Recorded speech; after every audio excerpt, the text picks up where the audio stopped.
Welcome to my నాలోని భావాలు.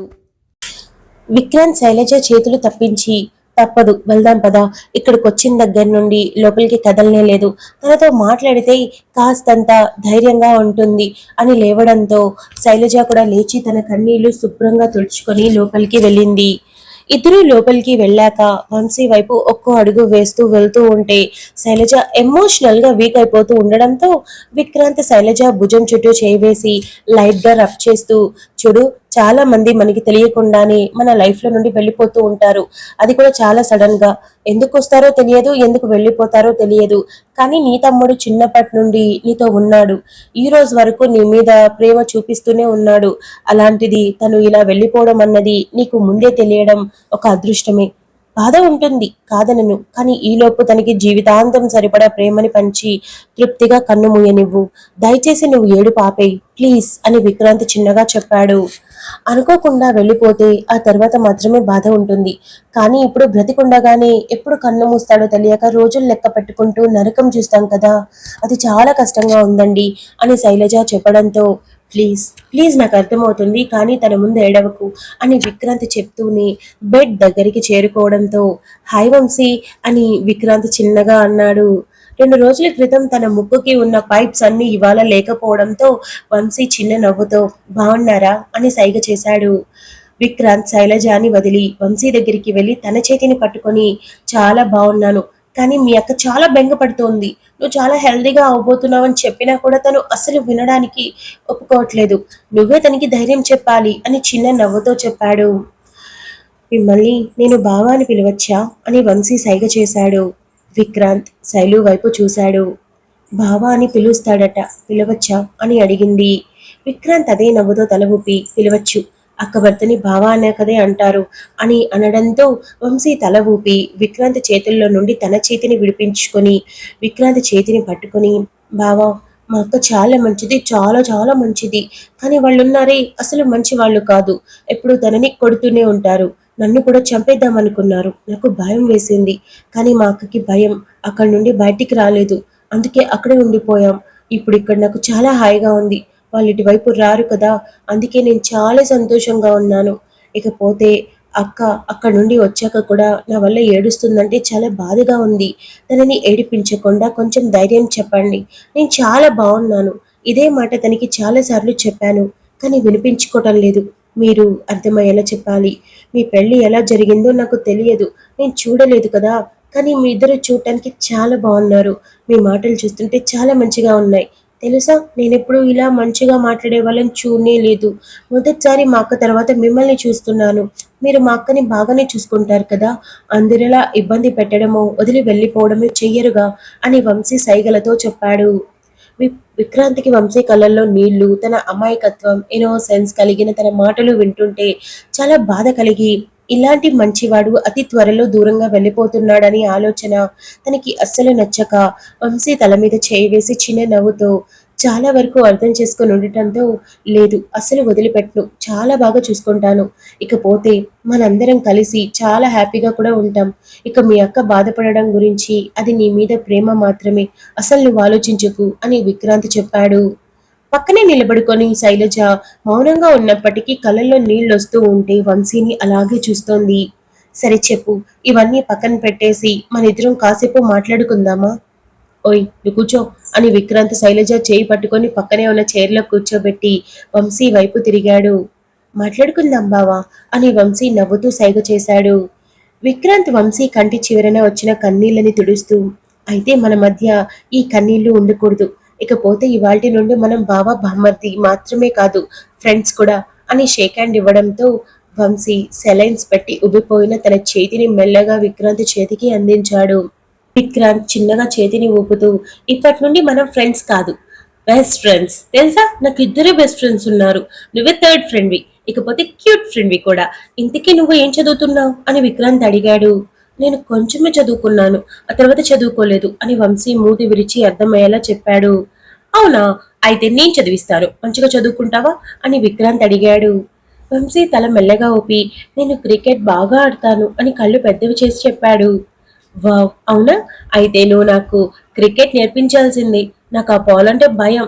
ఎవడి కొడితే వచ్చి నాకు తగిలి నా బుర్ర గాలో కలిసిపోతుందేమోనని భయం. నీకు విషయం చెప్పనా, నేను బాక్సర్ని అని విక్రాంత్ చెప్పాడు. డిషుం డిషుం అని కొడతారు అదేనా అని వంశీ సైగ చేశాడు.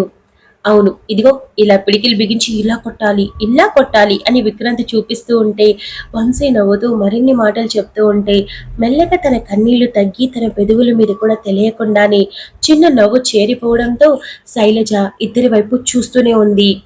దాదాపు అరగంట గడిచిన తరువాత నర్స్ రావడం చూసిన వంశీ భయపడడం చూసి ఏమైంది అని విక్రాంత్ అడిగాడు. మరేమో ఈవిడ నాకు చాలా ఇంజెక్షన్స్ వేస్తుంది, అవి చాలా నొప్పిగా ఉన్నాయి అని వంశీ ఏడుపు మొహం పెట్టి సైగ చేశాడు. విక్రాంత్ చిన్న నవ్వుతూ, చూడు వంశీ, క్రికెట్ ఆడేటప్పుడు బ్యాట్ చాలా బలంగా పట్టుకుంటావు, బాల్ చాలా ఫోర్స్గా వస్తుంది. ఆ బ్యాటుతో నువ్వు బాల్ కొట్టినప్పుడు నీ చేతులు మొత్తం ఎంతగా కదిలిపోతాయో, లేదా ఎవరైనా బాల్ కొట్టినప్పుడు నువ్వు క్యాచ్ పట్టినప్పుడు అది నీ చేతులకి ఎంత నొప్పినిస్తుంది. కానీ ఇష్టంగా అది ఆడుతున్నావు కాబట్టి నీకే నొప్పి తెలియడం లేదు. అంతెందుకు, రన్స్ తీసేటప్పుడు కూడా కాళ్ళు నొప్పులు వస్తాయిగా, కానీ ఆపకుండా రన్ చేస్తూనే ఉండాలి. ఎక్కడ అవుట్ అయిపోతామో అని భయం. అలానే ఇది మన లైఫ్ కదా, మనం ఆరోగ్యంగా ఉండడానికి ఓ 4 ఇంజెక్షన్లు తీసుకుంటే తప్ప, పైగా ఇంజెక్షన్ జస్ట్ 10 సెకండ్స్లో అయిపోతుంది. ఆ 10 సెకండ్స్ నొప్పిని భరించలేవా? గేమ్లో ఓడిపోకుండా ఉండడానికి ఎండావాన చూడకుండా కాళ్ళ నొప్పులు ఉన్నాయా లేదా ఆలోచించకుండా రన్స్ తీయగలిగే నువ్వు నీ లైఫ్లో నీ ఆయుష్ని పెంచుకోవడానికి ఈ చిన్న నొప్పిని తట్టుకోలేవా? మొదట ట్రీట్మెంట్ని ఇష్టంగా భావించి ఆ దేవుడే వచ్చి నీకు ట్రీట్మెంట్ ఇస్తున్నాడని అనుకో. అప్పుడు నీకు ఏ నొప్పి తెలియదు. ఇకపోతే నువ్వు హాస్పిటల్లో ఉండబోయే రోజు రోజు తగ్గిపోతున్నాయి అని ఒక్కో ఇంజెక్షన్ చేయించుకునే కొద్దీ నీ ఆరోగ్యం బాగోతూ వస్తుంది అనుకోవాలి. కాబట్టి ఛాలెంజ్గా తీసుకొని అన్నింటినీ యాక్సెప్ట్ చేయాలి. ఇలా భయపడతావా చెప్పు? అయినా నువ్వు చాలా స్ట్రాంగ్ అనుకున్నానే. మీ అక్కకి అప్పుడప్పుడు బాగా ధైర్యం చెప్తావనుకున్నానే. కానీ నువ్వేంటంటే చిన్న ఇంజెక్షన్కి భయపడుతున్నావు అని విక్రాంత్ అన్నాడు. వంశీ అలాగే చూస్తూ నాకే భయం లేదులే, వేయించుకుంటాను అని చేయి చాచి సైగ చేశాడు. శైలజ చిన్న నవ్వుతో విక్రాంత్ వైపు చూసింది. విక్రాంత్ కూడా శైలజ వైపు చూసి మాట్లాడమని చెప్పడంతో శైలజ తల ఊపింది. నర్స్ ఇంజెక్షన్ చేసి వెళ్లడంతో శైలజ వంశీ చేతిని పట్టుకొని చిన్న ముద్దు పెట్టి, మరేమో డాక్టర్ నీకు ఆపరేషన్ చేయాలన్నారు, అందుకోసం కొద్ది రోజులు నువ్వు బలమైన ఆహారం తీసుకొని చాలా చాలా బలంగా తయారవ్వాలని చెప్పారు. అంటే త్వరలో డిశ్చార్జ్ చేస్తారు, కొద్ది రోజులు నువ్వు ఇంట్లోనే ఉండాల్సి ఉంటుంది అని శైలజ టెన్షన్గా చెప్పింది. అలాగే అక్క, నీ ఇష్టమని వంశీ సైగ చేశాడు. విక్రాంతికి శైలజ ఏం నిర్ణయించుకుందో అర్థమై వంశీకి ఒక మంచి చావు ఇవ్వాలని అనుకుంటుందని అర్థమై చాలా బాధ కలిగి తెలియకుండానే కళ్ళల్లో లైట్గా నీళ్లు చేరడంతో, ఏంటిది, 16 ఏళ్ళు కూడా లేని పిల్లాడికి ఇలాంటి ఒక దౌర్భాగ్య స్థితి ఇచ్చాడంటే దేవుడు ఉన్నాడు అనుకోవాలా లేడు అనుకోవాలా స్వామి? మొదటిసారి అనిపిస్తుంది నా ఆయుష్ కూడా తీసుకొని వంశీని బ్రతికించమని అడగాలనిపిస్తుంది. అటువంటిది ఏదైనా ఉండే పని అయితే దయచేసి నా ఆయుష్ సగం తనకి పంచు అని విక్రాంత్ అనుకున్నాడు. శైలజ బలవంతంగా చిన్నగా నవ్వి, ఎప్పుడు పంపిస్తారో తెలియదు, నేను డాక్టర్తో రేపు మాట్లాడి నీకు చెప్తాను. ఆ తర్వాత నువ్వు నాతో పాటు ఇంట్లోనే ఉంటావు. నేను నిన్ను చాలా జాగ్రత్తగా చూసుకుంటాను. అక్కడ ఎవరు ఉండరు, అందరూ మంచి వాళ్ళే ఉంటారు అని చెప్పింది. వంశీ తల ఊపి, అక్క, నాకు బావ నచ్చాడు, చాలా మంచిగా మాట్లాడుతున్నాడు, అచ్చం మనలాగే ఉన్నాడు, నువ్వు సంతోషంగానే ఉన్నావా అని సైగ చేశాడు. విక్రాంత్కి అర్థం కాక శైలజ వైపు చూశాడు. శైలజ తల ఊపి, చాలా సంతోషంగా ఉన్నాను, ఇక మీద నువ్వు కూడా అలాగే ఉంటావు. తెలుసా, నువ్వు అనుకున్న దానికన్నా విక్కీ గారు చాలా చాలా మంచివారు అని శైలజ చెప్పింది. చూసావా, నేను చెప్పానా, ఆ రోజు కథలో వచ్చినట్టు రాజకుమారుడు వస్తాడని, వచ్చేశాడు. నేను కూడా పెద్దయ్యాక మంచి రాజకుమారి కూడా నా దగ్గరకు వస్తుంది అని వంశీ సైగ చేశాడు. విక్రాంతి నవ్వుతూ, వంశీ, ఇప్పటికి నేను నిన్ను 2 సార్లు చూశాను, పెద్దగా ఎప్పుడూ మాట్లాడలేదు. ఇవాళ నువ్వు చాలా బాగా మాట్లాడావు, నేను చాలా హ్యాపీగా ఉన్నాను. మీ అక్కని తీసుకొని రేపు రానా అని తన చెంప మీద చేయి వేసి అడగడంతో వంశీ తల ఊపి, అలాగే, ఈరోజు నేను కూడా చాలా హ్యాపీగా ఉన్నానని చెప్పాడు. సరే మరి, డాక్టర్స్ నర్స్ చెప్పింది చెప్పినట్టు వినాలి, గుడ్ బాయ్ అనాలి, ఓకేనా అని విక్రాంత్ చెప్పడంతో వంశీ తల ఊపాడు. శైలు బయట ఉంటాను, మాట్లాడేస్రా అని చెప్పి విక్రాంత్ మరోసారి వంశీని నిమిషం పాటు చూసి తన మొహంలోని నవ్వుని కరిగించేస్తూ బయటికి వెళ్ళాడు. శైలజ వంశీ బుగ్గ మీద ముద్దు పెట్టి, జాగ్రత్త నాన్న, వాళ్ళు చెప్పినట్టు వినాలి, ఏడవకూడదు, నువ్వు సంతోషంగా ట్రీట్మెంట్ తీసుకుంటేనే అంతా బాగుంటుంది. నీకేదైనా అయితే ఈ అక్క తట్టుకోగలదా చెప్పు? మరి నా కోసం నువ్వు ఇష్టంగా ట్రీట్మెంట్ తీసుకోవా? ఇకపోతే నేనైతే చాలా బాగున్నాను, నా గురించి ఆలోచించకు. తెలుసా, విక్కీ గారింట్లో 10 కార్లు ఉన్నాయి, పెద్ద భవనం, అసలు మనం సినిమాల్లో కూడా అటువంటి ఇల్లు చూడలేదు. అంత గొప్ప వాళ్ళు. మరి నేను ఎలా ఉంటానో నువ్వు ఊహించుకో. నువ్వు కూడా త్వరగా కోలుకుంటే మనం ఇంటికి వెళ్ళొచ్చు అని శైలజ అప్పటికప్పుడు వంశీని కాస్త చీరప్ చేసేందుకు మాటలు చెప్పింది. అలాగే అక్క, నేను బుద్ధిగా ఉంటాను. ఈరోజు కొంచెం నాకు ఓపికగా కూడా ఉంది. ప్రాణం తేలికగా అనిపిస్తుంది అనగానే శైలజకి కాస్తంత భయం వేసి, అలా ఏం మాట్లాడకు, సైలెంట్గా ఉండు. సరే, మరి ఇక్కడే ఉంటే ఇన్ఫెక్షన్స్ వస్తాయంట. ఎక్కువసేపు ఉండకూడదు. ఇవాళ చాలాసేపు ఉన్నానుగా, రేపు మళ్ళీ వస్తాను. నువ్వు జాగ్రత్తగా ఉండు అని నుదుటి మీద ముద్దు పెట్టి బాయ్ అని చెప్పి వదలాలి అని లేకపోయినా వంశీ చేతిని వదిలి నవ్వుతున్న వంశీ మొహాన్ని అలాగే చూస్తూ బయటికి వెళ్ళింది. విక్రాంత్ బయటకొచ్చిన శైలజని చూసి ఏం మాట్లాడకుండా తన చేయి పట్టుకొని పద అని అక్కడి నుండి తీసుకుని వెళ్ళడంతో వెనకే శైలజ కూడా వెళ్ళింది. నేరుగా పార్కింగ్ దగ్గరికి తీసుకెళ్లి శైలజ చేతిని వదిలి వంశీ మాట్లాడుతుంటే తను ఏదో డ్రామా అనుభవిస్తున్నట్టు అనిపించింది. ఏం జరుగుతుంది అసలు మీ వెనుక? అసలు సొంతూరేది? ఎక్కడ ఉంటావు? ఎవరితో ఉంటావు? వాళ్ళెందుకు నిన్ను కొడుతున్నారు, తిడుతున్నారు? వంశీ ఎందుకు చదువుకోలేదు? నువ్వెందుకు చదువు ఆపేశావు? అసలు మీ ఇద్దరు ఇక్కడికి ఎలా వచ్చారు?